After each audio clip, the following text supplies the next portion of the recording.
Oke, terima kasih Ibu. Teman-teman, tolong berdiri lagi dong. Kita mau sambut narasumber kita hari ini, Dr. Mulyadi, spesialis bedah umum. Tepuk tangan yang meriah, teman-teman.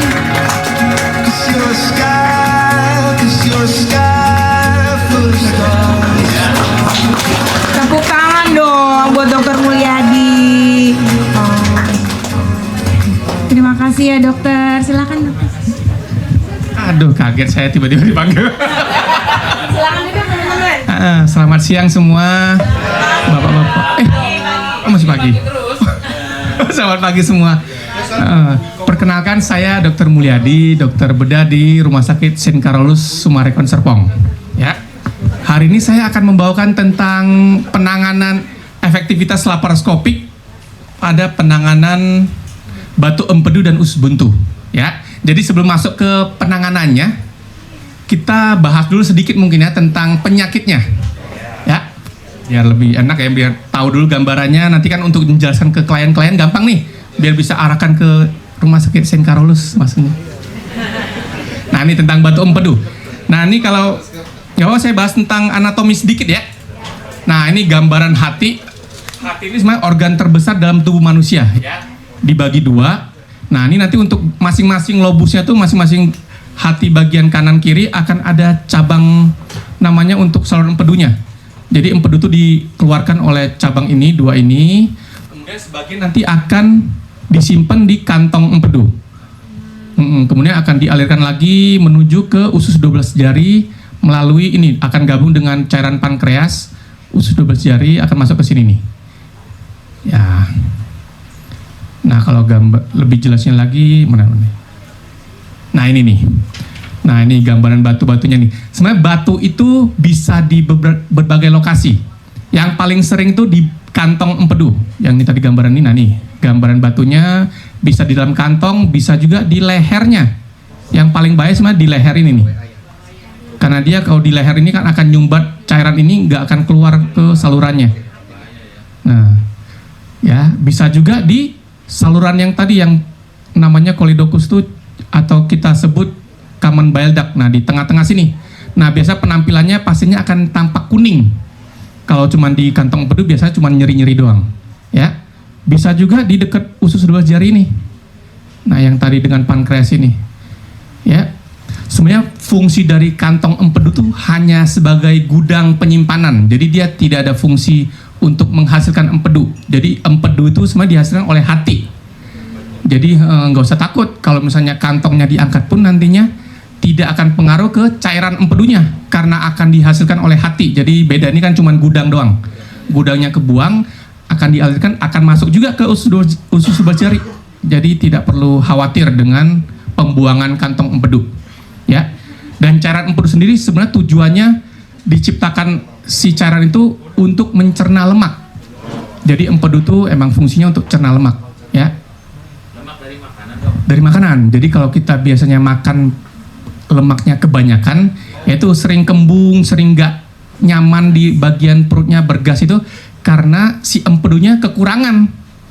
Kebanyakan lemaknya untuk mencernanya tuh masih butuh waktu, makanya agak bega, agak nggak enak perutnya. Lagi proses. Lemaknya, kalau dagingnya sih lebih ke arah banyak tuh, ada campuran pankreasnya masih aman. Lebih lemak, santan, benar-benar gaji, lemak-lemak yang kuning itu, jeroan. Nah, kalau daging lebih aman. Jadi proteinnya dia lebih ke arah protein, bukan ke arah lemaknya.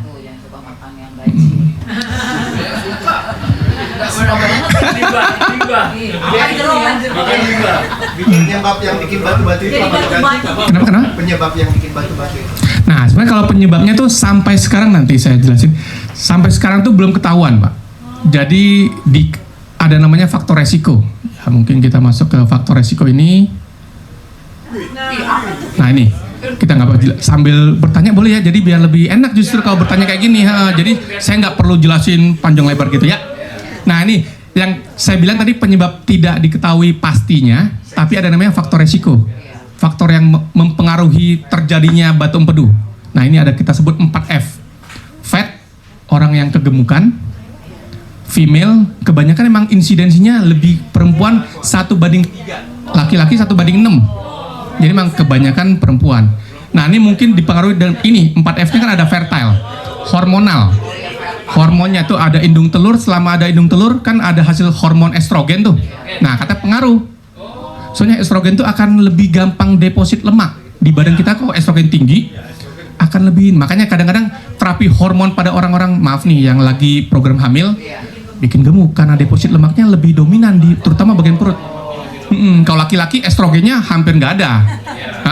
Ada juga kalau orang gendut estrogen akan dihasilkan, tapi kan untuk orang yang gendut, orang yang normal, makanya pada usia muda jarang, hampir nggak ada estrogennya pada laki-laki ya.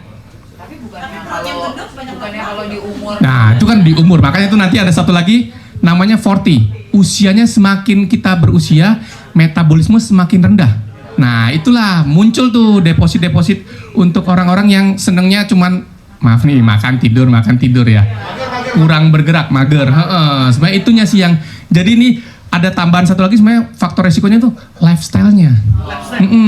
Kalau kita dari pola ya sehari-harinya tuh makan sedentary lifestyle gini, nah itu biasanya itu akan cenderung terjadinya batu empedu. Ya tapi itu kan sebenarnya kan umum ya, jadi pastinya juga nggak jelas. Jadi kalau mau ditelusurin patofisiologi teorinya tidak ada yang mengatakan gendut pasti jadi batu empedu, nggak ada, nggak bisa begitu. Ini kan faktor resiko saja. Ya, pencetusnya belum tentu juga. Nah ini gejalanya, yang tadi mungkin ada. Nah ini tipe-tipenya. Yang paling banyak sebenarnya batu kolesterol. Nah ya ini sebenarnya jagungnya dimasukin ke kantongnya, nggak bercanda. Ini sebenarnya batu yang paling banyak secara teori, tapi ini dari US ya, statistik US tuh kebanyakan batu kolesterol, hampir 80%. Ini yang warnanya kuning-kuning nih, batu kolesterol. Tapi di Asia, di kita nih negara tropis kebanyakan batu infeksi. Jadi yang rata-rata yang saya buka rata-rata batu pigmen gini nih, hitam atau coklat. Karena pola hidup juga, kan kita panas, kan kita lebih karena gampang nih, panas, jajannya sembarangan, resiko infeksi di pencernaannya lebih tinggi. Nah kan beda nih, kalau orang luar kan untuk jajan kayak kita gini kan agak jarang. Coba deh keluar kan agak jarang ya bawa makanan-makanan kayak kita ini nih. Cilok, cimol, seblak katanya. Begitu-begitu, kita kebanyakan emang karbonya terlalu tinggi dan banyak variasi bumbunya. Orang luar kan agak jarang tuh, rempahnya kita terlalu banyak, jadinya infeksi. Iya, kan kebanyakan malah stick grill, mentah, ya kan paling cuma garam, salt and pepper. Hanya itu mereka kebanyakan. Dan makanya mereka kebanyakan tuh kolesterol karena daging dan lemaknya yang dominan. Kita semuanya tuh campur, karbonya full, santannya, lemaknya full, ya kayak gitu-gitulah ya. Nah, makanan khas Indonesia. Dokter, tapi aku waktu udah nggak punya kantong empedu dokter. Aku kayak begini nih batunya yang paling bawah. Iya, nah itu saya bilang selalu kebanyakan batu infeksi di Indonesia tuh hampir yang saya buka tuh rata-rata nih hitam coklat, jarang yang kuning, belum pernah malah. Nah itu kan masih normal kan, jadi nah ini ada contoh hidupnya nih, ada saksi hidup. Tidak ada pengaruh dengan kehidupan ke depan. Jadi kantong dibuang pun, ya kan empedu masih dihasilkan hati. Jadi selama hatinya masih bagus, aman, ya. Iya, enggak. Nah itu beda. Itu penyakit hepatitis biasanya, hepatitis A atau C. Kalau kebanyakan sih A kan dapat dari jajanan tuh, fekal oral namanya, kuning. Tapi bukan kuning karena tadi batu yang nyumbat di saluran itu ya. Tapi kuning karena hatinya lagi ada gangguan, ada infeksi virus biasanya. Nah, harus bed rest, makanya disuruh jangan capek-capek. Karena kalau misalnya kita semakin banyak aktivitas, imunnya makin turun, virusnya makin banyak. Nggak kelar-kelar pengobatannya. Nah, beda tapi ini hepatitis A pasti hilang sendiri. Oh, ke batu nggak bisa. Gimana supaya hati yang sehat, Dok? Ya lifestyle, kebanyakan lifestyle. Jadi harus dijaga karbo, lemak, proteinnya harus seimbang kurang lebih. Ya.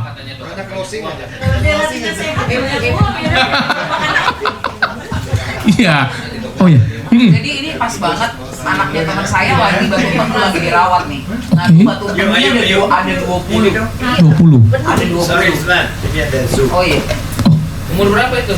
20 tahun. 20 tahun. 20 tahun? Iya, dan gemuk memang laki-laki. Nah, memang katanya harus dioperasi, harus diangkat kantongnya. Nah, yang mamanya orang tuanya takutkan itu adalah yang tadi seperti kita bilang bahwa satu dia gampang diare, katanya gampang capek kalau misalnya diangkat kantongnya. Tapi kan ternyata tadi dokter bilang enggak. Tidak pengaruh. Selama masih ada hati ya tadi. Ya, harus dicari tahu tuh fungsi hatinya bagaimana. Oh. Nah terus tadi kebetulan memang orang tuanya bilang bahwa katanya macam-macam ya dok ya. Ada yang batunya itu tadi dokter bilang dari kolesterol. Ya. Nah tapi tadi dia bilang kalau yang batu empedunya yang kolesterol itu bisa hancur katanya, bisa dihancurkan. Ada katanya yang batu empedu yang tipe apa yang nggak bisa dihancur memang harus operasi. Itu gimana dok? Nah ya, Iya. bagus nih pertanyaannya. Iya. Nah kalau untuk emang batu kolesterol tuh dia lebih lunak. Jadi kadang-kadang tuh namanya ada pengobatan di batu empedu ada namanya ursodeoksikolat. Biasa penyakit dalam atau sebelum pasien memutuskan mau operasi dikasih itu. Tetapi ada kriterianya. Kalau batunya kurang dari 1 cm dan tidak ada keluhan. Dia hanya kayak mengikis permukaan batu. Jadi kalau misalnya batunya kecil, lama-lama akan dilunakkan. Kalau terlalu besar nggak bisa. Resikonya jika terlalu besar kita paksakan dengan pengobatan, jika dia kontraksi, kan kantong perut tadi gudang nih. Begitu kita makan berlemak, dia akan kontraksi, akan dikeluarkan empedu di kantongnya itu. Pas dikeluarkan akan mencelat, loncat, kena ke lehernya, yang tadi itu di leher salurannya akan jadi kuning. Nah itu bahaya. Makanya kita kadang tidak pernah mau ngobatin yang pasien-pasien dengan batu yang besar dan ada keluhan. Nah ini, jika dia stuck pas dia mencelat nih, masuk ke sini, kan lumen saluran ini kecil, cuman 1 cm maksimal. Nah, nggak bisa mundur. Nah, kadang-kadang kita ada namanya pemeriksaan IRCP, kita sodok, kita balikin, tapi masuk ke kantong lagi, tetap juga operasi. Nah, jadi kan resikonya jadi banyak. IRCP itu yang untuk kita dorong dengan alat itu termasuk tindakan operasi juga. Jadi 2 kali operasi juga, ya kan sayang. Kalau ada batu, jelas-jelas ada batu kan, operasinya 1 kali, selesai, beres. Ngapain kita harus, kalau misalnya yang IRCP itu ada kemungkinan batunya tidak bisa didorong, lengket ke dinding lumen ini. Nah, itu stuck. Nah, kalau stuck kan bisa resiko cedera, panjang urusannya. Makanya kita selalu menganjurkan pasien dengan batu empedu, apalagi yang multiple banyak tadi, usia muda, ada faktor resikonya, sebaiknya dibuang untuk mencegah ini sebenarnya, mencegah jangan sampai komplikasinya sebenarnya di saluran ini. Karena operasi yang di saluran lebih repot dibanding cuman buang kantong. Itu beda lagi. Kalau kantongnya udah nggak ada, nggak kebentuk batu lagi. Bisa. Kalau biasanya di saluran ini, tapi kan tidak ada gudangnya. Ini semua batu kan tidak numpuk. Jadi tidak ada namanya stasis. 12 jari. Otomatis dibuang ke Usus besar. Jadi empedu akan dihasilkan, akan otomatis kebuang terus. Makanya jika kita pada pasien-pasien habis operasi batu kantong empedu, pada saat makanan berlemak agak banyak akan mencret. Rata-rata itu. Mungkin tadi siapa? Iya benar-benar. Lebih gampang, dikit-dikit mencret. Lemaknya nggak tercerna sempurna, kan netes-netes, dia nggak ada kantong yang langsung keluarin banyak. Oh, pantasan dibilang gampang diare ya dok. Kalau Iya. sudah dilakukan operasi gitu, makanan berlemak masih bisa dimakan nggak? Boleh, asalkan dibatesin dan ditakar-takar. Lama-lama badan kita akan adaptasi. Jika emang pola hidupnya setiap hari makan berlemak, produksi si empedunya akan lebih banyak umumnya. Akan ngikutin. Fleksibel, tapi nggak bisa sebanyak, ya nggak bisa berlebihan juga. Ya paling mencret sama kembung-kembung. Kurang lebih sih kayak gitu. Dok, itu kiri kalau kanan. kantong empedunya dipotong, Mm-mm. terus salurannya masih ada atau potong sampai di pankreas itu? Masih ada. Itu. Kita cuma potong di sini, di lehernya ini. Jadi dari hati di bagian sini tadi kan mana nih gambaran yang Salurannya itu nanti nempel kemana itu? Nah ini yang kita potong hanya di sini. Jadi dari hati kanan, hati kiri akan ada sampai ke usus 12 jari. Masih ada jalannya. Yang di neck itu ya dok? Di neck ini yang, nah ini ductus testicus namanya, itu hanya khusus untuk masuk ke kantong empedu ini. Dia tidak pengaruh, tetap jalannya tetap jalan. Kecuali ya itu ada sumbatan di sini. Kalau di sini tadi kan ada batu ini yang kuning, semua empedu alirannya tersumbat. Nah itu yang bahaya biasanya, agak repot operasinya. Dok mau nanya lagi, kemarin kan suami saya udah disuruh potong saluran empedunya, terus ketunda-ketunda, akhirnya kan udah nggak sakit lagi dok. Nah itu nggak apa-apa ya dok ya? Untuk ukuran batunya emang besar. Kemarin katanya batunya cuma ada 3, cuman sepertinya agak besar gitu. Pokoknya biasa kita indikasi operasi yang mutlak, ya bukan mutlak ya, relatif itu. Ada keluhan bolak-balik nyeri ulu hati, cuman sampai kembung dia, menjalar, Dok. Kembung dia, sering termasuk keluhan.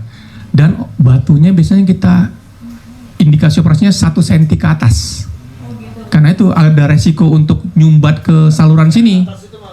Nah, kemarin penjelasan dokternya takutnya masuk saluran, Ya. itu yang akan bisa kesumbat, jadi harus dibuang, Pak. Soalnya kalau misalnya udah di saluran, operasinya 2 kali juga, bukan 2 kali. Dalam 1 kali periode perawatan dan operasi 2 kali kerja. Kantongnya dibuang, salurannya dibuka, kita pasang namanya drain, kita pasang selang lagi, ada resiko bocor juga. Kalau bocor lagi harus kita bypass namanya. Waduh, kalau bypass lebih repot tuh. Harus sambung, jadi yang saluran ini, yang tadinya ke usus 12 jari, masuk ke usus halus, kita bypass ke tempat lain karena yang bagian sinda rusak biasanya. Iya, jadi yang dari usus 12 jari kita cuma ngarepin cairan pankreas, akan ketemunya di ini usus di bawah sini. Nah, jadi ketemunya nanti di sini, bukan di sini. Ketemunya beda ketemuan, COD-nya di tempat lain. Nah, iya itu yang repot kan, jadi nggak sesuai fungsinya. Suka makan lemak dok, jadi katanya kalau udah dibuang nggak bisa makan lemak lagi nanti kayak gitu loh dok. Jadi Ya, kayak itu agak lifestyle takut makanya. juga sih dia. Itu kan preference masing-masing. Harus cek ulang ya dok ya. Iya, sebaiknya. Apalagi kalau USG-nya emang ya, saya bilang tuh 1 cm, keluhannya bolak-balik. Nah, Cuman dia bertahap gitu Iya, loh. kembung. Kalau dulu kan sampai sakit Sendawatus. ulu hati sampai sakit banget, akhirnya kita bawa ke dokter itu, terus dijadwalin operasi, terus karena dikasih obat agak enakan sampai sekarang nggak dilanjut lagi gitu dah. nah, operasi kantong empedu tuh simple. Iya. Maksudnya tuh tidak serepot yang dibayangkan. Yang operasi saluran tuh bahaya, tuh banyak. Mau dokter dari luar pun dipanggil, itu akan sangat complicated, beresiko. Iya, kemana-mana. Kalau bocornya kan repot. Apalagi udah sempet warna kuning matanya tuh, bukan liver yang tadi hepatitis itu ya, tapi karena keluhan batu pernah ada riwayat kuning. Biasa tuh riwayat kuning, matanya tampak kuning, si kencingnya warna kecoklatan, BAB-nya dempul, warna keputihan. Nah itu tanda-tanda khas pada sumbatan di saluran sini, empedu, saluran empedunya, bukan di kantong ya. Kalau kantong sih tidak bikin kuning. Karena di seharusnya itu nggak ada soketnya dok ya. Nggak ada tambahan. Iya, nggak bisa. Bahaya. Ya. Ini ya. Namanya rekonstruksi ya. Nah, rekonstruksi udah bisa double bypass, bisa bypass 1 sisi.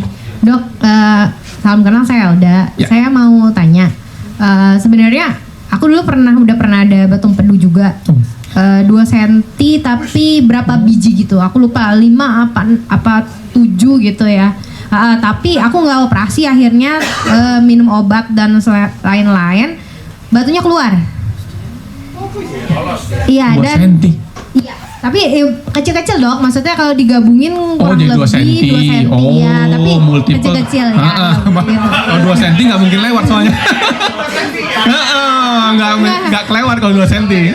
Kecil-kecil, tapi maksudnya ada yang 0,7, maksudnya ada yang 0,7, ada yang 0,5, ada yang 0,3 kayak gitu lah kurang lebih. Tapi kata dokternya kan nakut-nakutin waktu itu biar operasi kali ya. Ini Dan takut-takut tuh belum. Enggak, soalnya dia bilangnya ini nggak mungkin bisa hilang kan gitu, dan ini memang harus segera dioperasi. Waktu itu kebetulan aku mau nikah, jadi aku pikir tunda ribet dulu. ya nanti aja gitu, toh memang agak-agak nyeri-nyeri tapi nggak yang sampai mengganggu banget sih gitu. Terus aku minum obat ya, minum lemon sama olive oil, makan apel lah ya. Aku baca-baca yang di internet suka apel kayak gitu-gitu. Batunya keluar. Dan begitu aku cek lagi di CT scan emang nggak ada, udah hilang. Gitu. Itu satu. Nah, itu bisa balik lagi gak, Dok? Tergantung pola hidup lagi. Itu kan batunya sampai sekarang faktor resiko. Kita nggak tahu penyebab pastinya. Tapi berarti bisa aja lah timbul lagi ya. Maka biasa kalau pasien dengan riwayat batu, biasa kita sarankan untuk surveillance itu kita observasi per 6 bulan, per setahun. Untuk USG-nya nggak perlu CT scan. Oh, USG aja. USG untuk gold standard untuk batu empedu kita butuh USG saja karena gampang, di mana saja bisa, murah. Iya, bukan. Kalau CT scan untuk yang advance, kalau misalnya udah ke arah saluran malah butuhnya MRI, MRCP namanya, untuk ngeliat batu di salurannya. Iya, waktu itu di USG kan yang terakhir terus hilang, dokternya masih kayak nggak percaya gitu, akhirnya di CT scan beneran emang udah nggak ada sih gitu, akhirnya ya udahlah gitu kan. Nah, pertanyaan yang kedua, Dok, salah satu alasan saya takut dioperasi itu adalah saya pernah baca di Instagram sih, itu temen lah ibaratnya gitu, dia laparoskopi batu empedu, cuma harusnya kan kalau aku nggak salah ya, laparoskopi itu kan berapa titik gitu ya. Dia cuma 1 titik, Dok. Iya, ada gitu. Namanya single port. Iya, dia 1 titik, tapi setelah habis operasi itu aku nggak tahu apakah cairan empedunya atau apa, tapi perutnya jadi bengkak dan ya maksudnya dikeluarin begitu itu kuning lah ibaratnya gitu. Terus akhirnya dia harus kayak operasi ulang segala macem gitu sampai bersihin organ yang lain kayak usus-ususnya karena kayak udah ada pelengketan juga karena efek dari si cairan kuning-kuning itu ya. Kalau yang aku lihat sih maksudnya dari penjelasannya kemungkinan besar dia bocor sehingga cairan empedunya itu malah keluar menumpuk di perut dan di organ lain. Nah itu kalau aku nggak salah, aku kan nggak tahu jelas juga. Tapi kalau dari pandangannya dokter bisa kejadian seperti itu dan kenapa gitu loh, Dok? Kok bisa sih sampai kejadian gitu? Bukannya harusnya kantong empedu itu kan hal yang gampang lah ya, ibaratnya operasi yang simple lah kalau zaman sekarang ya dengan kecanggihan yang ada. Tapi kenapa bisa sampai ada kejadian seperti itu? Sama yang satu lagi, kalau misalnya dia batunya di saluran nih, Dok. Itu kalau misalnya dihancurin di salurannya bisa nggak sih sebenarnya? Nggak. Jadi waktu itu kayaknya pernah ada juga aku dengar dari mamanya teman aku, dia batunya di saluran. Cuma akhirnya dia nggak dioperasi angkat kantong, tapi batunya dihancurin doang di saluran, apa diambil gitu dari saluran. Aku ya maksudnya dokter mungkin lebih paham gitu. Nah itu aku pengen tahu apakah bisa seperti itu, dan kalau emang kayak gitu berarti nggak usah angkat apa aman apa gimana gitu. Thank you, Dok. Ya, oke, kita jawab yang pertanyaan kedua dulu ya. Yang tadi kan pertama udah dijawab ya. Kalau ada kemungkinan kambuh lagi ya. Yang kedua kemungkinan kan saya nggak tahu, bukan operator operasinya dan nggak tahu kejadian di intra operasinya ya. Tapi kalau dari kronologis peristiwa itu tuh kemungkinan besar sih ada masalah di salurannya. Biasanya kalau kita buang kantongnya ada beberapa faktor nih. Mungkin faktor pertama, si jepitan ke arah kantong empedunya ini yang ditutup mungkin terlepas, jadi bocor bagian sini. Atau mungkin ada cedera di bagian ini, saluran empedu kan panjang. Kadang-kadang kalau ada resiko perlengketan itu kan selalu ada tuh. Kalau perlengketan pas kita bebaskan perlengketan itu ada kemungkinan cedera di bagian saluran sini semua, karena penampakannya tuh nggak sesuai anatomi yang jelas seperti di buku. Kalau udah pernah riwayat bolak-balik, pernah ada riwayat kuning, makanya biasa pasien-pasien yang datang keluhan pertama kali, masih muda, baru sekali 2 kali keluhan, kita anjurkan operasi, tujuannya supaya gampang operasinya. Bentuknya masih terpampang jelas, si gambaran kantongnya, salurannya, lemak-lemaknya nggak ada perlengketan, lebih gampang operasinya. Masih original. Oh berarti dong kalau misalnya kantongnya dipotong itu dijepit ya? Dijepit. Nah jepitannya itu bisa lepas? Tergantung jepitannya, iya. Kan banyak faktor, itu salah satunya, bukan pasti. Ya maksudnya apakah mungkin dia jepitannya lepas sehingga cairan padunya keluar dari situ akhirnya ngerendam organ? Kita juga nggak tahu kan. Atau salurannya cedera, kan kita nggak tahu tuh pas kita bakar. Bahkan dibakar-bakar nih, pembebasan itu di menggunakan alat instrumen tuh dibakar semua. Nah, pas ada yang kebakar kan jadi rapuh jaringannya. Kadang-kadang bocor. Nah, jadi itu juga kita nggak tahu. Ini kan kemungkinan-kemungkinan yang kita tahu secara textbooknya, yaitu komplikasinya itu kurang lebih yaitu bisa bocor di tempat ini tutupnya, di salurannya, atau emang ada komorbid, itu ada penyakit lain yang menyertai pasien itu, misalnya kencing manis, dia jadi imunnya kurang, pembuluh darahnya kurang, jadi penyembuhan lukanya agak lama. Jadi ada kemungkinan ya rusak sebagian sini ya bocor. Tapi kalau pasang drain yang keluar, pasang selang itu kan keluar ya kemungkinan besar ada yang kebocoran, nggak tahu di mana. Iya, akhirnya dia Operasi pasang kedua, karena kan perutnya udah nggak gembung kembung. gitu dok. Iya, keisi cairan itu tadi. Iya. Nah itu agak repot, makanya kita selalu itu yang harus biasa kalau pasien-pasien gitu kita pastikan lewat MRI dulu, MRCP untuk ngelihat dari bentuk kantongnya, saluran masing-masing ini kelihatan nanti. Yang bagian hati ini dua ini kelihatan, salurannya kelihatan, lebih jelas gambarannya kan pakai kontras, jadi salurannya jelas. Ada sumbatan nggak di bagian bawahnya? Kan kantongnya di atas nih, kalau di bawahnya ada sumbatan kan nanti begitu kita ambil kantongnya, di bawahnya belum kelar. Nah, jadi kan begitu dia numpuk, bagian yang kantong kita potong itu akan bocor karena penuh. Kan kayak ada sumbatan di ujung kan, pasti akan ke atas semua nih. Balik lagi, reflux. Itu yang kedua, tapi untuk pastinya saya nggak tahu.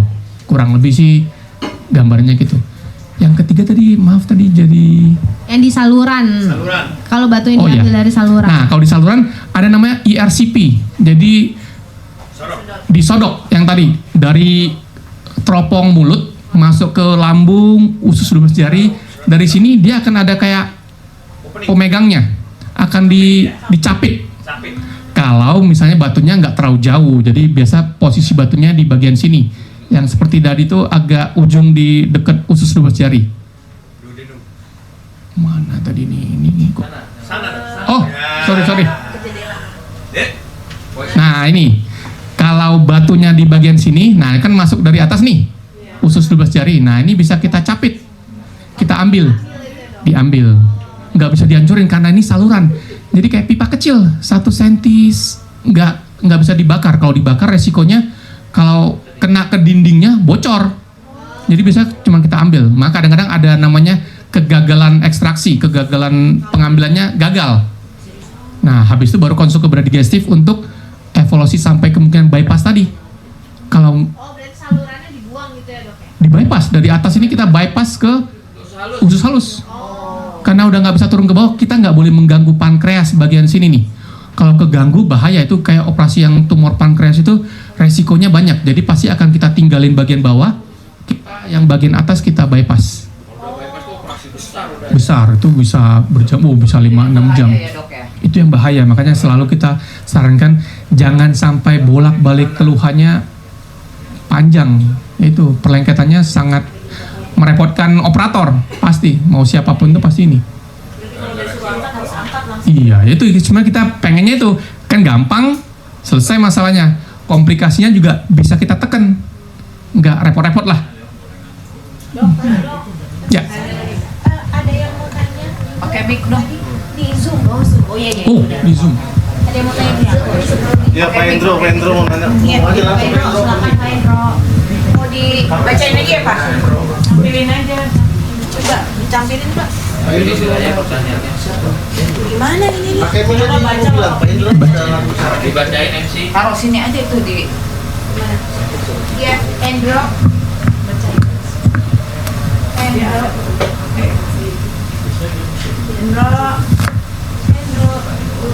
Tuh pertanyaannya tuh.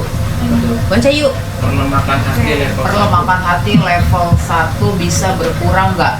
Boleh. Ya, betul. Perlemakan hati apakah bisa Perlemakan memacu? hati level 1 apakah bisa memacu empedu? Dan bisakah perlemakan hati ini bisa normal kembali? Perlemakan hati Fatty liver, fatty liver yang tadi sebenarnya kan fatty liver itu kan termasuk deposit lemak di organ hatinya. Nah itu terjadi ya karena itu obesitas. Jadi kalau misalnya bisa pulih nggak pulih ya tergantung dari lifestyle-nya. Mau nggak dia di program diet, kurangin berat badan, olahraga teratur. Makanya kita selalu tuh mengurangin faktor resiko itu ya dengan olahraga air putih, dietnya distabilkan. Kadang-kadang kita konsul ke dokter gizi untuk evaluasi apa yang harus dimakan. Proteinnya berapa persen, lemaknya berapa persen, menunya harus ditakar-takar sesuai aturan yang normal. Jadi kalau bisa pulih, selama ada keinginan pasti pulih. Ya tapi kalau saya hanya minum obat, saya harus kurus. Nah itu belum ada. Ada namanya obat kan, namanya bahan kimia itu pasti ada resikonya. Efek samping. Biasanya yang efek samping yang ditimbulkan tuh emang berkurang berat badannya, tapi komposisi lemaknya dominan. Jadi dia kurus-kurus, klemer-klemer lah. Kalau kita ngomong awamnya tuh kurus tapi berlemak. Yoyo. Jadi tidak berotot.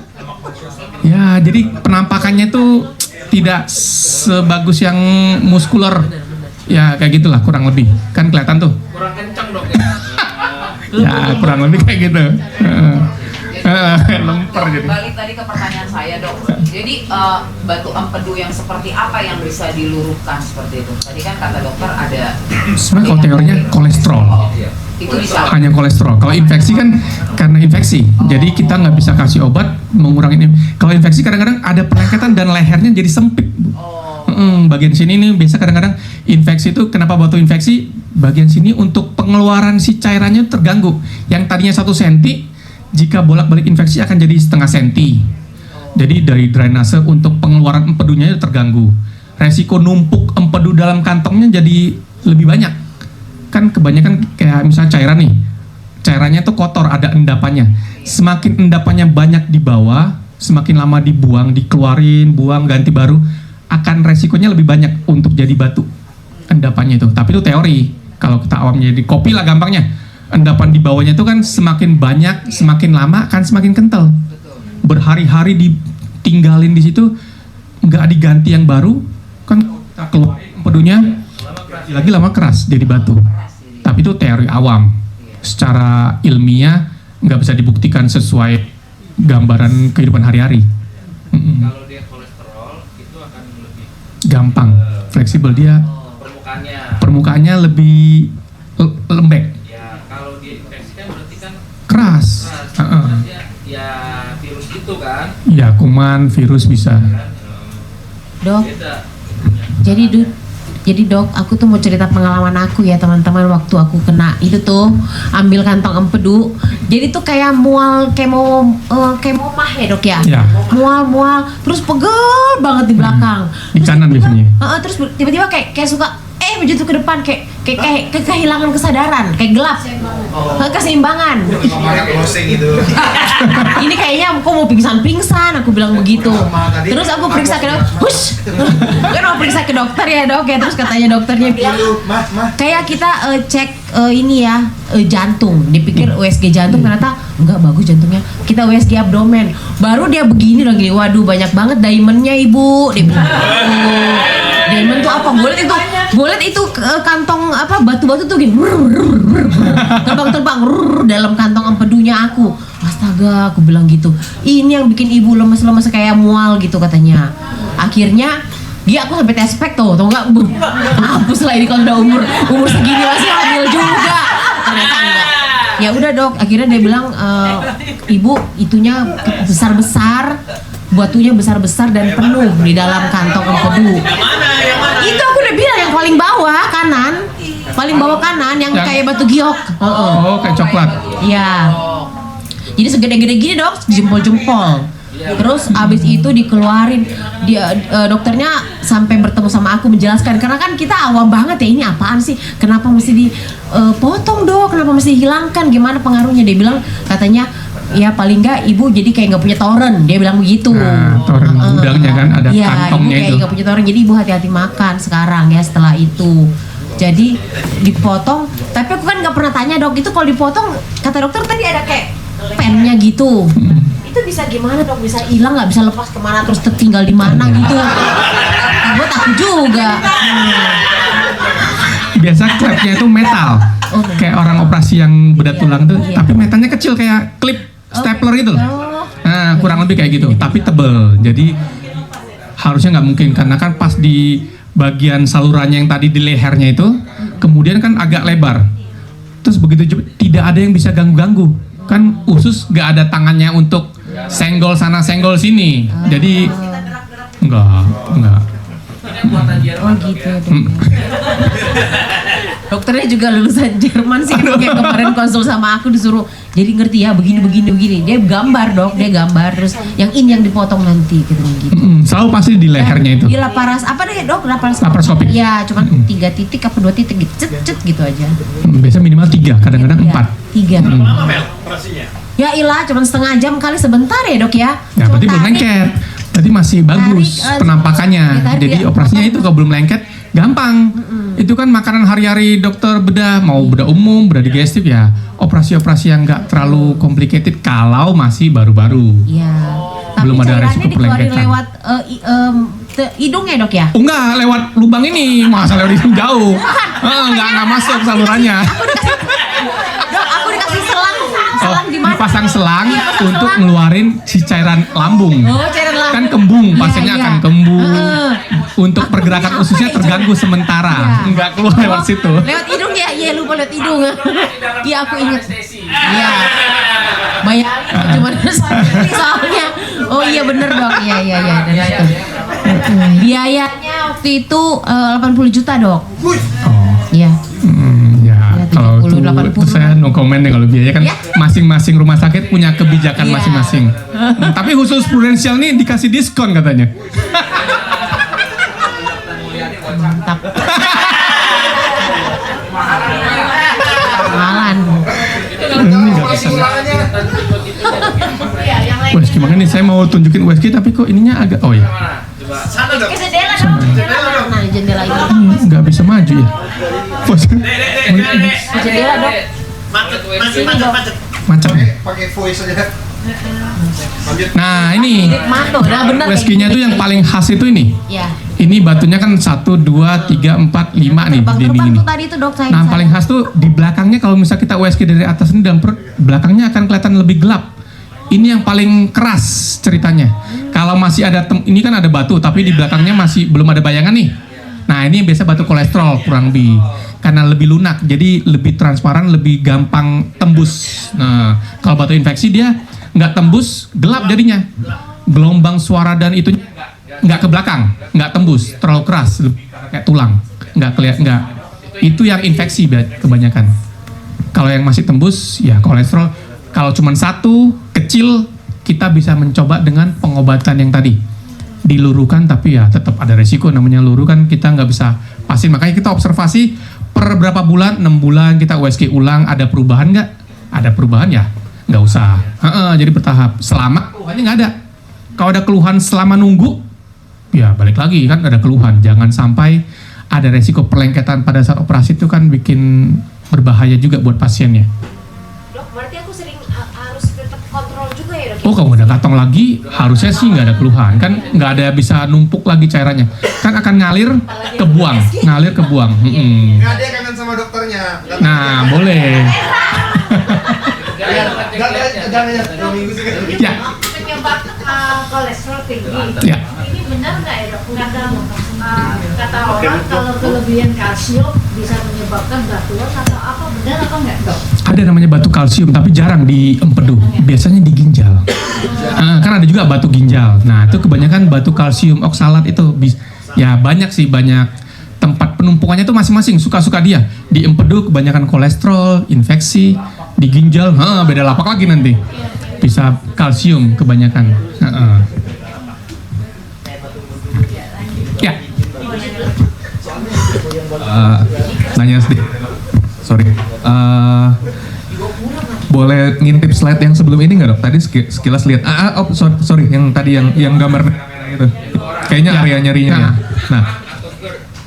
Nah, jadi saya ada beberapa pertanyaan dok. Pertama, mungkin ini pasti dokter sering kalau ketemu pasien sering dapat pertanyaan ini. Namanya organ.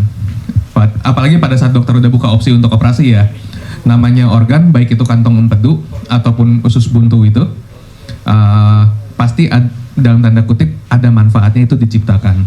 Tapi kenapa? Gimana cara yakinnya kalau memang itu diangkat ya tidak mengesampingkan fungsi yang ada gitu loh. waktu itu saya sempat nggak puas dengan satu dokter, dia sempat waktu Elda mau dioperasi juga dibuka opsi. Waktu itu dia sempat dibuka opsi untuk operasi, saya sempat cukup ngotot juga sama dia.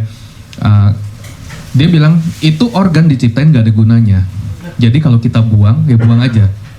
Baik itu nasibnya sama kayak usus buntu. Nanti kalau udah sakit buang aja. Itu emang organ nggak ada gunanya, cuman bikin calon penyakit doang. Nah, kalau pandangan dari dokter itu kayak gimana dok? Kita tanpa mendiskreditkan pihak mana ya, maksudnya kita tukar pikiran aja dok. Itu sih. Ya sebenarnya kalau dibilang fungsinya, semua organ fungsinya. Ini kan kantong empedu fungsinya tadi untuk gudangnya. Jika kita makan berlemak berlebihan, gudangnya bisa dikeluarin lebih banyak. Jadi ada stok empedu sebelum dikeluarkan oleh hati. Ada stoknya. Jadi untuk mencerna lemaknya lebih gampang. Lemak itu bakal mampir di kantong empedu juga dok? Oh enggak. Usus 2 jari kan dari mulut masuk perlemakan, maksudnya makanan berlemak nih, masuk lambung, usus 2 jari. Nah sebelum dia harus masuk usus halus harus dicerna dulu, ada enzimnya.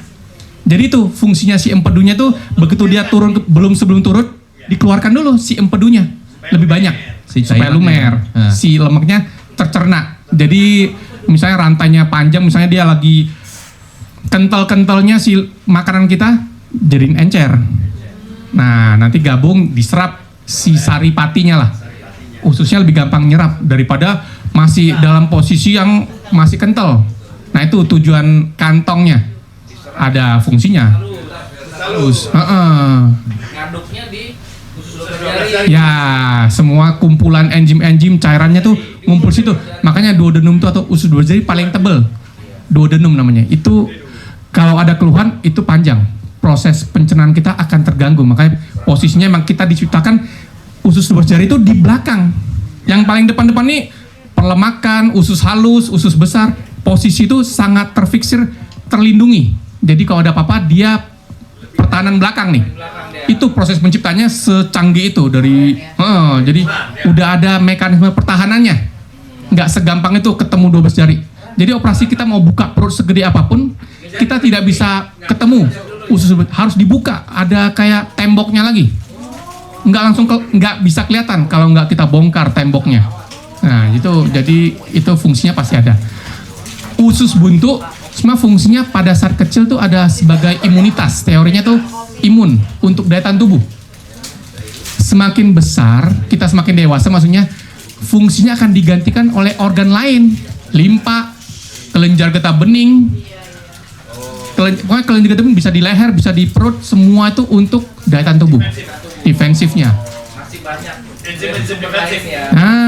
Itu diambil masih banyak dari sumber lain. Nah, anak-anak kan jadi harus ada tambahan itu usus buntu. Dan biasa kita akan pertimbangkan resiko, benefit, dan kerugiannya. Kalau barang itu lagi infeksi, lagi ada keluhan, kita pertahankan, resiko untuk makin parahnya kan makin besar.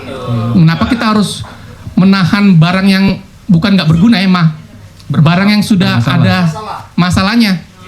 Kita buang, emang resiko, namanya resiko kan pasti ada nih komplikasi. Tapi daripada kita pertahankan lebih panjang urusannya. Itu jadi risk and benefitnya harus kita pertimbangkan. Itu yang harus kita ambil keputusan berdasarkan itu. Kalau 20 Dua. tahun anak-anak bukan dok? Enggak, kita masih anak-anak sekarang teorinya 17, kayaknya 17 mas. Udah 20 tahun sih aman ya dibuang kantongnya ya.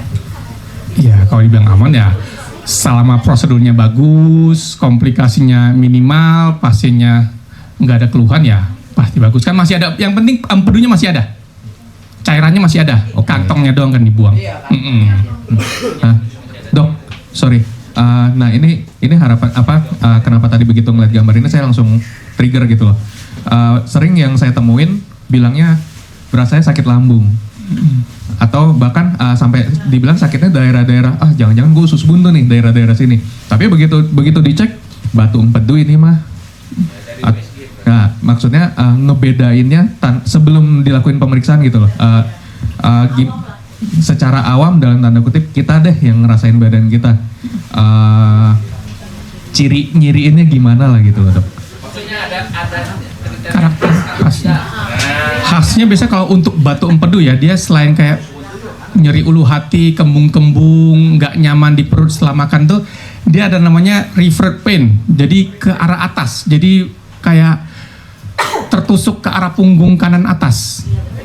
Kalau misalnya jantung kan ke kiri, sampai kadang bagian lengan kita tuh ada kayak kesetrum, nggak enak, tertekan.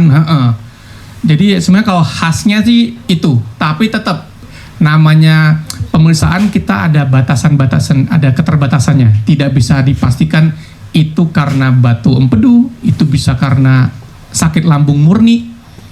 Jadi kita tambahin yang paling gampang tuh USG kan murah, gampang dicari. Sekarang bahkan Vaskes 1, Puskesmas bisa USG. Jadi barang ini gampang, kecuali emang pasiennya nggak mau datang berobat ke dokter, pasti akan dikasih obat lambung selalu, karena kita kan mengurangin gejala. Tapi penyebabnya kita belum tahu. Jadi kurang lebih ya ini mungkin sakit mah, kita kasih dulu obat mah. Yang kedua sakit mah kita anjurin USG. Saya belum mau dok, nanti akan kemana-mana nih, penyakit kan banyak tuh. Selalu pasien datang, saya nggak mau diperiksa, nanti takut nanti malah jadi panjang dok. Nah kita kasih lagi obat mah sampai dia mutusin mau ada pemeriksaan penunjang tambahan. Nah itu USG. Makanya kadang-kadang kalau di luar negeri pasien datang nih paling gampang screening di luar negeri. Ke Singapura deh, satu datang ke dokter dengan keluhan nyeri ulu hati, langsung CT scan. Tidak perlu yang aneh-aneh, pokoknya mereka langsung tanya, nggak mau pergi pulang. Nah mereka screeningnya lebih tegas, nggak kayak kita masih bisa tawar-menawar. Biayanya inilah, kadang-kadang nanti ketahuan penyakit, kita ada tawar bargainingnya masih banyak. Di luar nggak, datang langsung CT scan ketahuan. Makanya katanya, kenapa di luar tuh ketahuan semua? Kadang-kadang masalah kecil aja benjolan di PET scan namanya, dari atas sampai ke bawah. Gimana nggak ketahuan? Kita juga bisa, cuman sekali PET scan 15-20 juta. Nah kan ujung-ujungnya balik lagi antara keinginan, bargainingnya tawar-menawarnya terlalu tinggi. Kalau di luar negeri langsung PET scan. Oh iya, benjolan, curiganya bukan tumor ganas pun PET scan aja. Kan mereka nggak bayar, yang bayar kan pasiennya. Mereka ngandalin teknologi. Nah itu screening di luar tuh lebih bagus. Kita juga kalau misalnya mau lebih tepatnya mastiin dispepsia tuh sakit lambung, kita endoskopi harusnya. Betul. Kita ngeliat lambungnya. Tapi kan tuh semua prosedur invasif, prosedur yang harus dibius lah, masuk ke kamar operasi lah. Nah itu kan kadang-kadang pasien tuh memilih, mendang-mendingnya terlalu tinggi kalau di Indonesia. Nah, kenapa saya tanya begitu dok? Karena saya ada pengalaman kebetulan di teman-teman kami juga, kebetulan nasabah juga, dan polisnya masih baru gitu loh.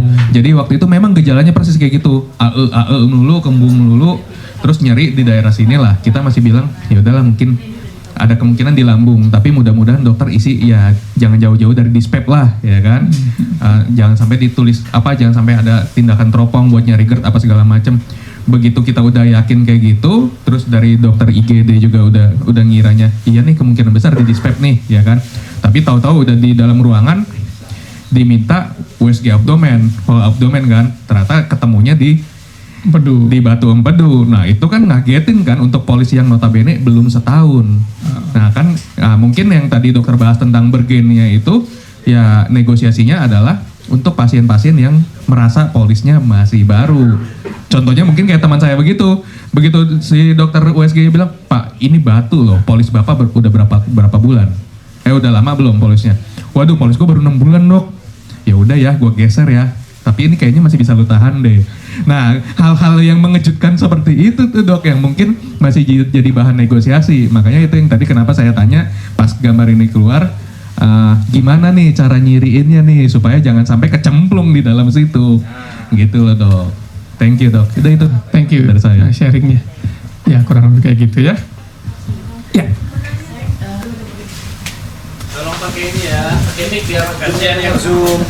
Jadi terkait soal diet dok, saya kan berapa kali tuh kan coba diet, pernah diet ekstrim seperti IF yang 12/12 gitu. Nah itu kalau saya diet itu kayak ada mual dan mengeluarkan cairan kuning dan pahit. Itu gejala atau memang sudah ada dok? Karena itu juga pada saat saya pernah hamil itu juga gejalanya seperti itu. Jadi nyeri terus keluarin cairan kuning, itu sudah termasuk gejala atau memang sudah ada? Kalau nggak diet saya nggak, malah makan yang lemak-lemak pun nggak ada pernah mual. Kayak gitu. Nah itu khas tuh. Itu biasanya namanya GERD, gastroesophageal reflux. Jadi akan cairan lambung tuh akan balik ke tenggorokan tuh kurang lebih rasanya pahit asem, pahit asem kayak nano-nano gitu. Kayak kebakar. Itu lebih ke arah GERD. Kalau empedu yang itu dia akan menjalar nyeri kolik namanya. Dia sakit sampai perutnya kayak dililit, kayak diremes-remes, terutama pada saat makan. Nah berarti itu sebenarnya nggak cocok dengan intermittent fastingnya karena terlalu panjang puasanya, asamnya kan tetap akan dihasilkan. Sama, lambung akan ngeluarin cairan asam, akan dikeluarkan terus selama kita nggak makan. Asamnya tuh yang bahaya itu bisa ngikis permukaan lambung, makin tipis. Ya maaf nih, kalau pada orang tua tuh bisa makin tipis, jebol. Namanya perforasi gaster tuh lambungnya bocor.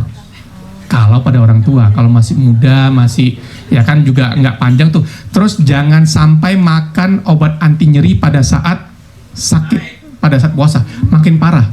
NSAID itu nggak boleh pada saat perut kosong, maka kadang-kadang kita kasih anti nyeri tuh kasih obat lambung. Udah kosong, asamnya tinggi, dikasih obat anti nyeri karena pengen mengurangin sakitnya. Wah makin parah nanti si GERD. Kan Dok, kalau minum obat nyeri itu kan pada saat perut kosong. Tuh enggak, kebalik. Obat mah yang obat perut kosong untuk ngurangin asam lambungnya. Iya, itu. Jadi saya kalau udah seperti itu saya minum obat ini kayak ranitidin gitu. Nah iya itu kan obat mah. Terus tapi jangan juga, Dok, anti nyeri. Kan kata dokter tadi kan pernah sampai melilit dan maaf cairannya encer gitu kan. Nah saya juga pernah seperti itu, tapi kalau pada saat diet aja, kalau enggak gitu. Makanya saya bilang mungkin nggak cocok. Tentu ya. Jadi harus lebih banyakin aktivitasnya, bukan ngurangin makannya. Aktivitasnya dibanyakin dengan tujuan kan sama-sama untuk membakar kalori nih. Kan satu kan untuk kita inputnya kita kurangin, dietnya kan untuk ngurangin yang dimasuk. Nah mendingan tetap masuk biasa, outputnya yang dibanyakin. Masih aman ya Dok ya? Ya harus diperiksa, nggak bisa berdasarkan omongan langsung saya putuskan ini bukan. Tapi kalau keluhannya kemungkinan sih GERD karena ada refluksnya itu. Itu yang dominan kan refluksnya itu.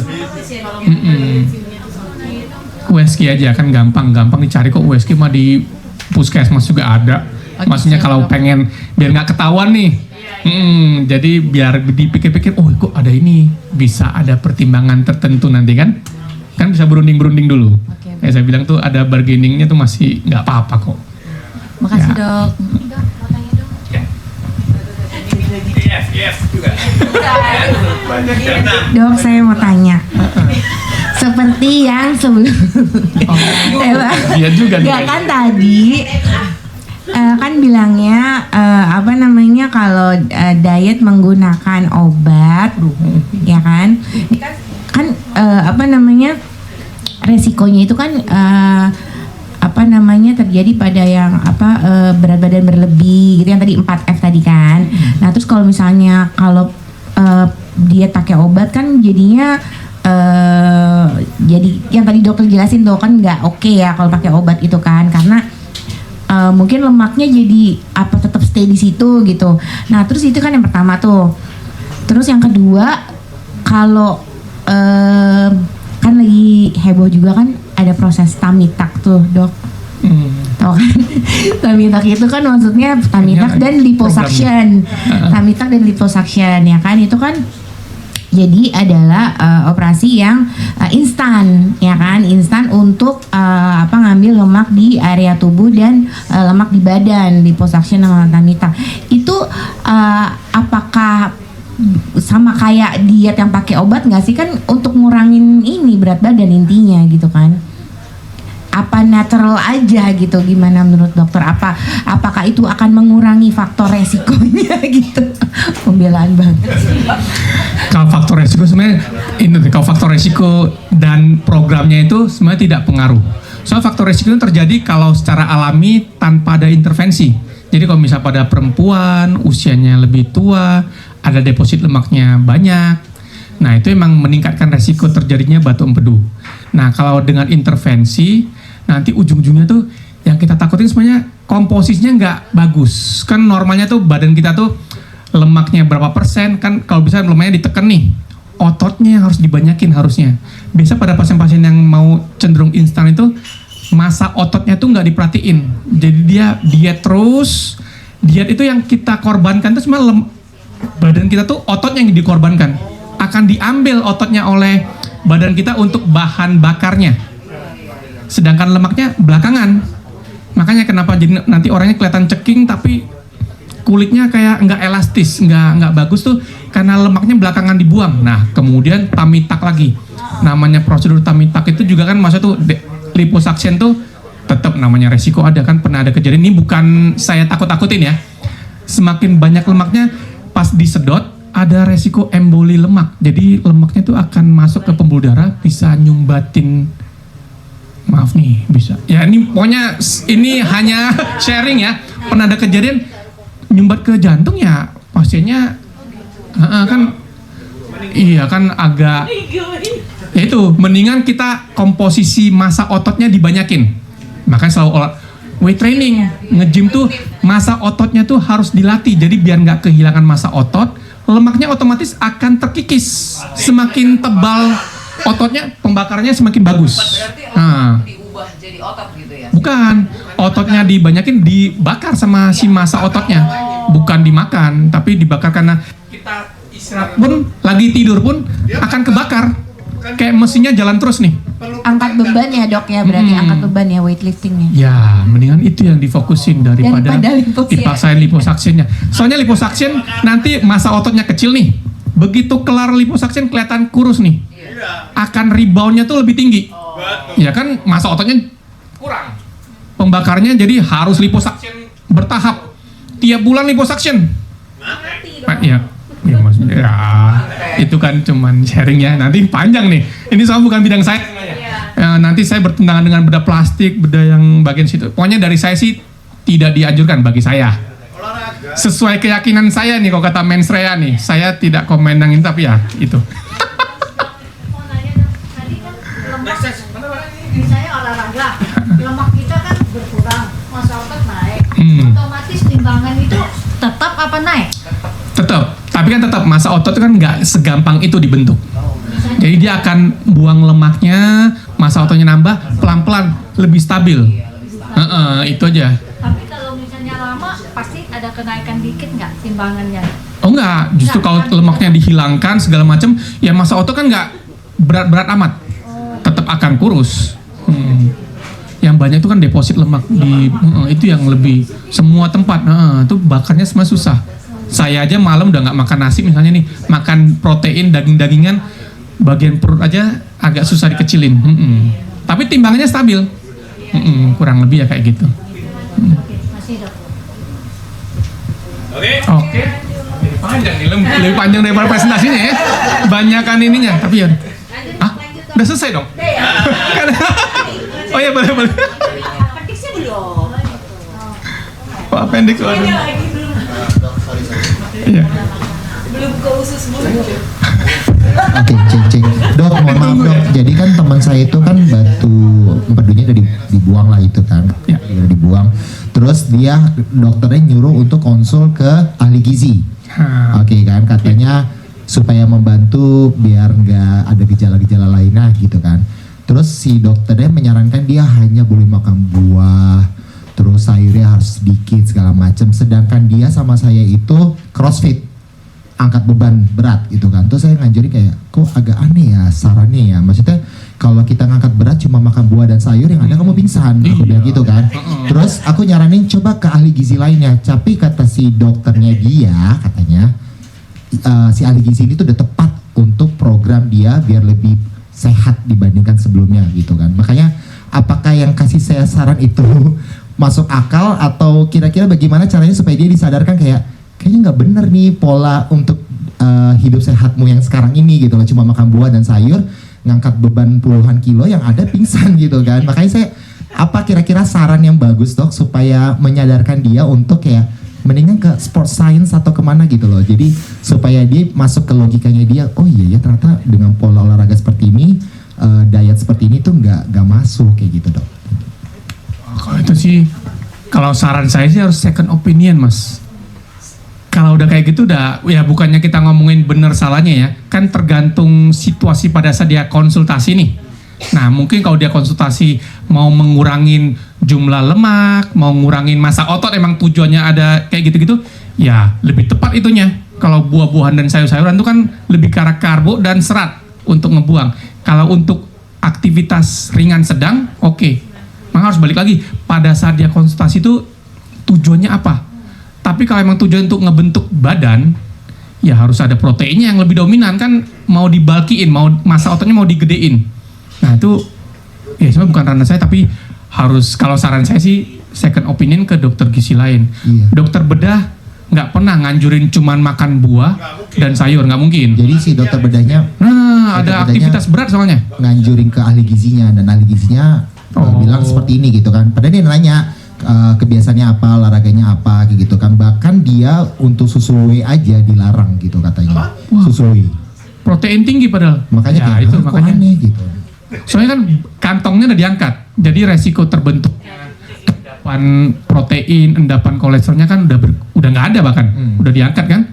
Nah, kalau saran saya itu makanya ya balik lagi harus, kan dokter kan emang banyak pertimbangan. Nggak bisa satu dokter ini untuk mewakili semua pernyataan dokter-dokter di Indonesia. Nah itu mendingan sih second opinion untuk ya ada tambahan opini. Thank you. Ya, ini usus buntu masih jalan nih. Panjang nih ya.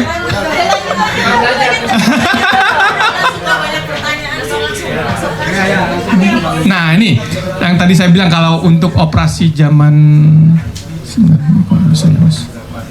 nah ini Intinya kalau empedunya diangkat aman ya. Nah ini kalau zaman dulu ada istilah big surgeon, big incision. Jadi semakin lebar sayatannya, semakin bagus dokternya katanya. Zaman dulu saya sekolah. Sekarang semakin kecil sayatannya, ya semakin canggih lah operasinya. Bukan dokternya, kan tergantung alatnya juga. Nah ini kurang lebih kalau laparoskopik ini nih, ada beberapa titik. Ya. Dan operasi semua laparoskopik harus bius tidur, nggak ada yang setengah-setengah. Soalnya kita akan kembungin perutnya. Jika pasien kondisi sadar, pasien susah nafas, akan panik, ya digoyang terus nanti. Party seharian nanti dokternya juga di situ, goyang terus. Dia harus bius total karena kembung nggak bisa nafas. Kadang-kadang pasien panik kalau nggak nafas kan, dok saya nggak bisa nafas kan, waduh panik semua nih, semua satu ruangan juga heboh nanti, ya. Pakai gas CO bisa, ada gas tertentu untuk ini, ya. Ini emang agak 3 titik itu untuk biasa empedu bisa 3 bisa 4 titik tergantung kesulitannya. Nah ini pokoknya setiap habis operasi ini tidak perlu takut dapat makan apapun tanpa keluhan setelah operasi ini, karena itu empedunya masih ada ya, tapi ya tergantung lagi lemaknya. Enggak, jadi nggak usah khawatir.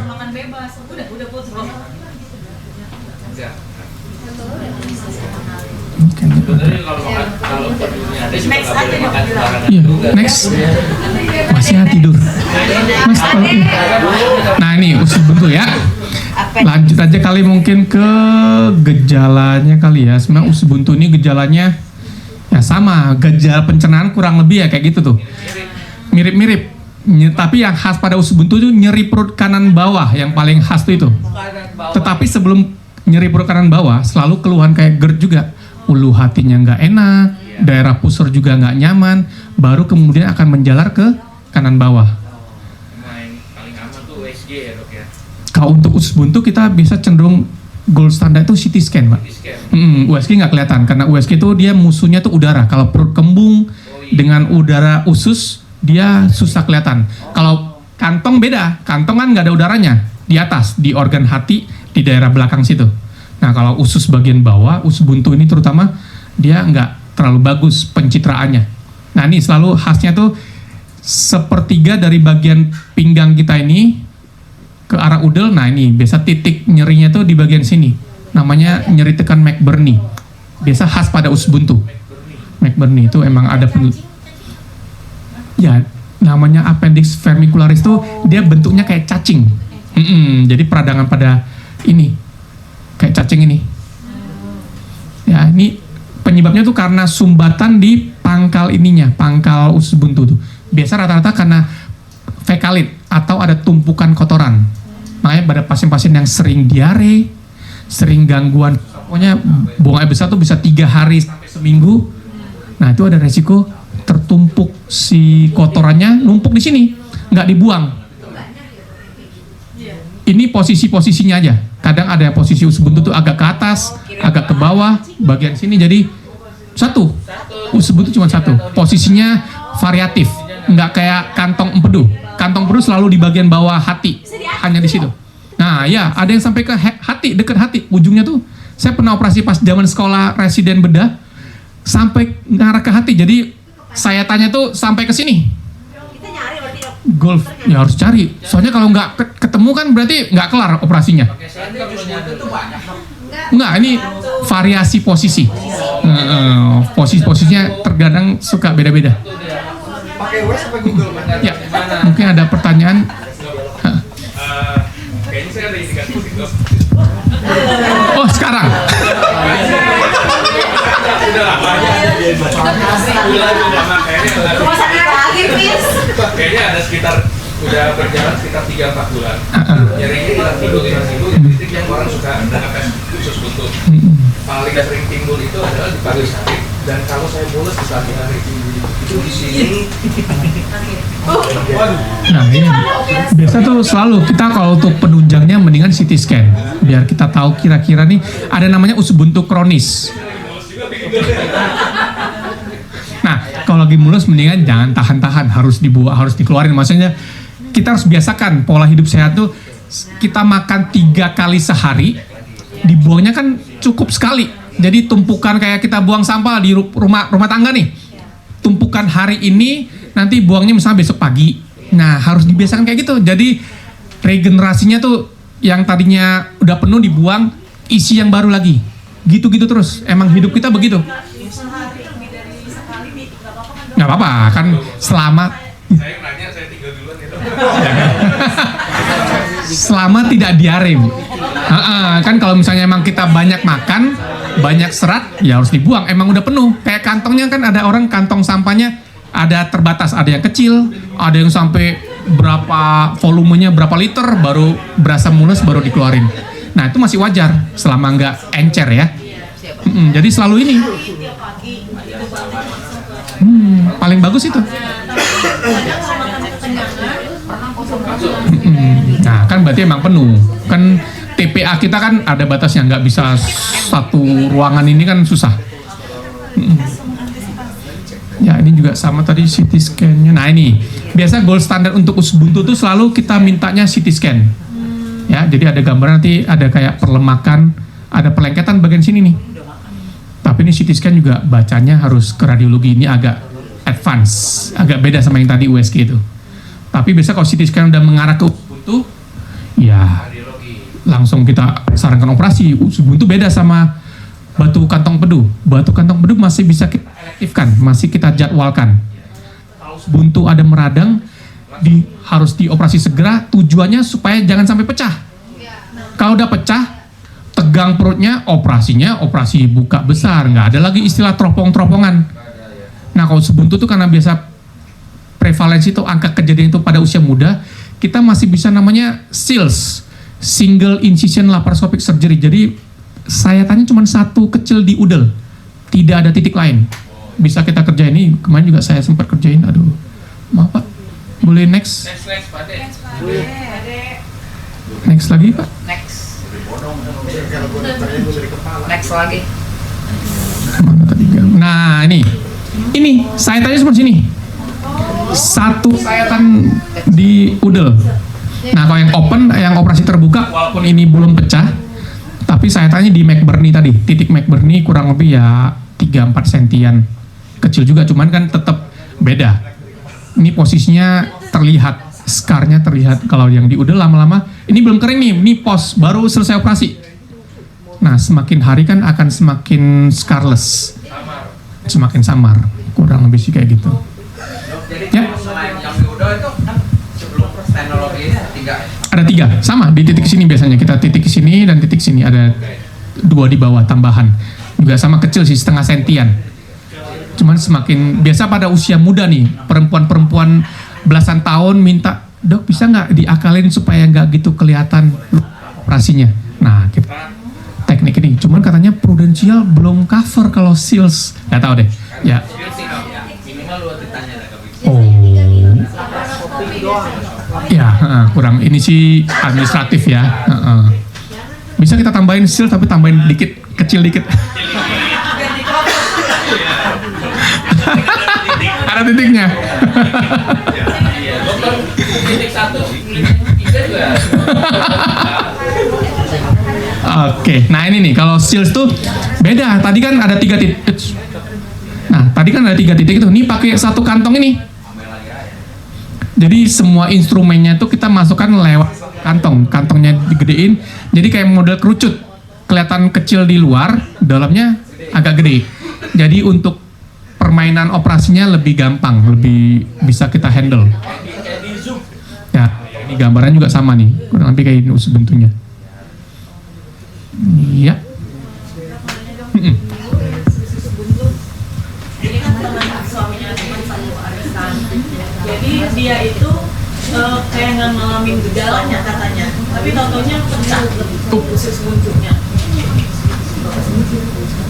Udah tegang semua perutnya berarti ya? Jadi dia masih olahraga pagi, terus pulang, terus tiba-tiba langsung kayak sakit perut melilit gitu, dibawa ke rumah sakit udah pecah, jadi sampai harus dibersihkan usus. Nah itu harus. Dirawat di ICU atau apa gitu ya, pokoknya gitulah yang perawatan intensif gitu. Itu kok bisa ya ada orang kan harusnya kan gejalanya kerasa, biasanya kan usus buntu ada gejala terasa kan, kadang sampai kita disuruh tiduran, angkat kaki Itu kan khasnya, itu pada awal-awal. Nah itu kok bisa sampai nggak kerasa gitu. Nah itu biasanya usus buntunya udah bolak-balik meradang. Kan kadang-kadang itu yang saya bilang, di Indonesia itu barga ininya terlalu tinggi. Jadi keluhan dikit, soalnya dengan pengobatan anti, ini kan proses infeksi dan penumpukan kotoran nih. Kita redakan infeksinya dengan antibiotik, anti nyeri, kadang-kadang keluhannya itu membaik, hilang. Tapi bolak-balik selama masih muda, aktivitasnya masih bagus, kondisi sehatnya dijaga, macam pola hidupnya sehat nih. Jadi imunnya bagus. Tapi kadang-kadang barang di dalam situ yang nggak kuat, saya udah nggak kuat lagi nih, pecah. Jadi biasanya udah bolak-balik. Udah pernah ada keluhan sebelumnya, tapi ditahan-tahan sampai pecah. Soalnya kalau udah pecah emang nggak mungkin ditahan, karena pecah tumpukannya kan kebuang kemana-mana nih cairannya, akan tegang semua. Biasa kelihatan tuh pada pasien datang tuh perut tegang, pasti harus apapun itu, mau pecah di usus halus kah, usus buntu kah, harus dibuka untuk ngebersihin sisa-sisa kotorannya yang tumpah ke dalam perut itu. Kan kayak rongga, perut itu kan kayak ruangan ini, posisi di sana akan cairannya bisa nyampe ke sini. Jadi harus kita buka gede itu, tujuannya ngebersihin yang bagian sini. Padahal masalah utamanya kan di kanan bawah. Jadi sebenarnya gejala itu Udah ada pasti. Kayak batu empedu juga kan ada gejalanya, tapi kan bisa ditahan-tahan. Cuman batu empedu untuk kasus pecahnya di kantong empedu itu agak jarang, beda. Tebel dan dia tidak ada isinya. Kalau usus buntu kan emang ada kotorannya. Jadi gasnya keluar, kan kayak balon. Ada batas maksimal dia membesar, pecah. Itu yang biasanya agak repot tuh kalau udah operasi itu. Ya kayak tadi operasinya buka-bukaan bisa dari atas sampai masuk ICU karena iya. Kalau nggak sepsis, namanya sepsis tuh bisa ngedrop. Ya keluhannya misalnya gitu, anti nyeri kan gampang dicari. Obat mah selalu tuh, yang itu dibolak-balik. Kadang-kadang yang zaman dulu malah ada minum obat tetra namanya. Nah, antibiotik suka-suka beli, ya kan tergantung pasiennya sebenarnya. jadi dia gitu pulang olahraga langsung kayak melilit gitu pulang dari sakit. Justru pada saat ada keluhan gitu kan, olahraga kan imun kita, masa otot semua kan ada kerusakan. Imunnya agak turun, muncul keluhan juga bisa. terutama setelah habis aktivitas ya. Oke. Hampir semua rata-rata udah nanya nih kayaknya. Oh ya, silakan. Nggak gitu kelihatan. Tapi biasa kita wajib USG usus buntu pada perempuan. Kalau curiga usus buntu pada perempuan, kita mau mastiin organ kandungannya. Itu yang wajib kalau nggak ada fasilitas CT scan ya. Kalau ada fasilitas CT scan, gold standard untuk pemeriksaan usus buntu tuh CT scan. Yang paling ideal. Tapi kalau nggak ada pun minimal USG deh. Soalnya ada kasus pasien kan USG sakit ya, dia nggak tahu usus buntu ya. Jadi di USG dia feelingnya ke kandungan. Dapat ada apa-apa tapi masih gadis ya, maksudnya 18 tahun lah ya. Tapi akhirnya berapa lama usus buntu sakit sampai nggak bisa tahan, ke rumah sakit di CT scan ketahuan usus buntu. Iya, karena USG itu nggak bisa memastikan pasti kelihatan. Usus buntu itu kan kayak ada gambaran udara, nggak terlalu harus operatornya harus sabar, jeli, dicari sana cari sini. Kan organ usus tuh kalau dijembreng bisa 5 meter. Nah tergantung operatornya, kalau lagi banyak pasiennya, aduh next, udah nggak kelihatan nih, sarankan CT scan. CT scan lebih gampang karena kelihatan gambarannya tuh lebih jelas. Batu kantong empedu itu kan posisinya di situ aja, nggak terlalu banyak yang dicari, kan di situ aja. Nah hanya di situ kanan atas. Kalau usus buntu beda lagi.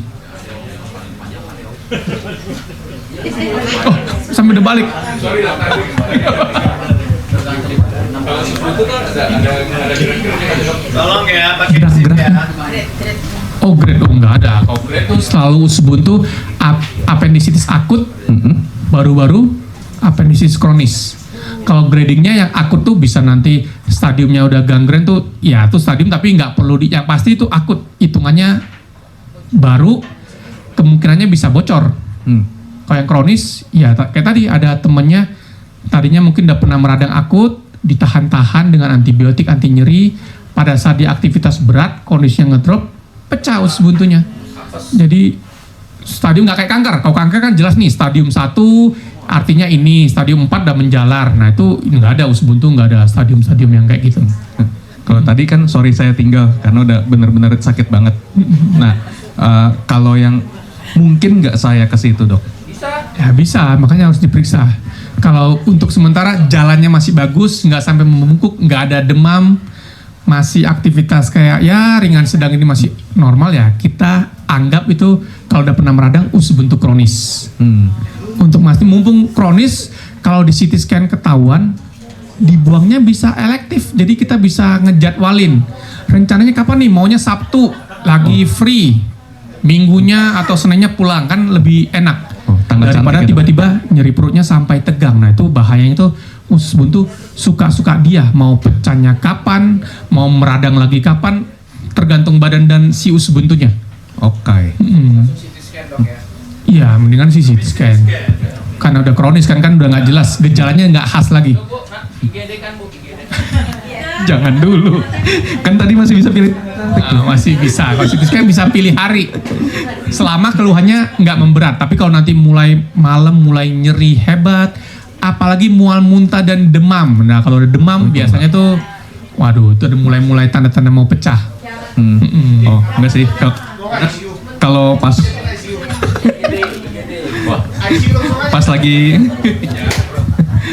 lagi mules di pagi hari gitu doang sih dok, itu belakang sampai kayak dicubit di kanan depan sini loh. Nah itu dia, doang sih. ada yang numpuk, biasanya ada yang numpuk di bagian pangkalnya nggak bisa balik. Nah usus buntu tuh beda sama tadi. Kalau kantong di saluran empedu itu kan masih bisa kita balik, kita dorong, mau kita ambil. Nah usus buntu kotoran yang keperangkap di bagian usus buntunya nggak bisa ditarikin lagi.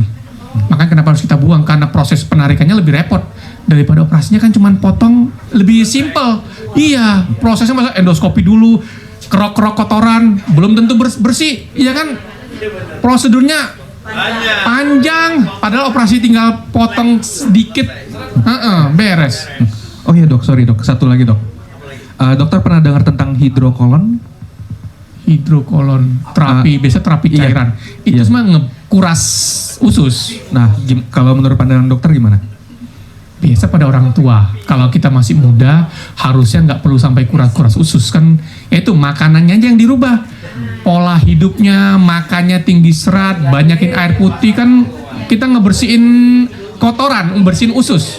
Yang apa harus sampai itu kan kayak terapi minum berapa galon sekali minum untuk ngebersihin WC-nya, ususnya maksudnya. Dia ditembak dari anus ya. Iya, itu Ditembak dari ya anus dikasih cairan hanya untuk benar-benar dibersihin. Bisa buat bikin nggak? Oh nggak nyampe jauh. Soalnya dari usus besar tuh masih panjang proses sampai ke usus buntu. Yang saya bilang nggak bisa dibalikin, yang udah ke perangkap itu biasanya susah balik. Yang di usus buntu ya. Kalau di usus halus, usus besar kan satu saluran pipa sampai ke anus nih. Nah itu masih dari atas kita kasih air masih keluar. Usus buntu kan nyangkut, buntu, makanya namanya buntu karena dia nggak ada terusannya, nggak bisa shortcut ke bagian lain. Nggak bisa balik, dia nggak bisa ada balik itu nggak bisa mundur.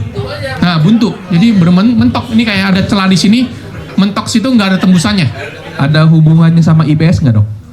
Bisa, kalau orang dengan IBS kan resiko inflamasi ususnya banyak, bisa ke arah situ.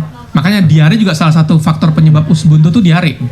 Karena banyak cairannya, tumpukannya bisa nyangkut ke usus buntu. Nah, kotorannya, cairan ususnya tuh kotorannya. Polis saya sebelumnya ada pengecualian untuk IBS. Oh, bisa kita buat tidak berhubungan. Itu kan tergantung dokternya ya. Iya.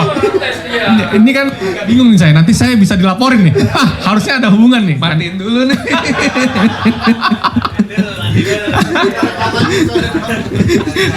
Oke dok, thank you dok. Nanti kita ngobrol ya.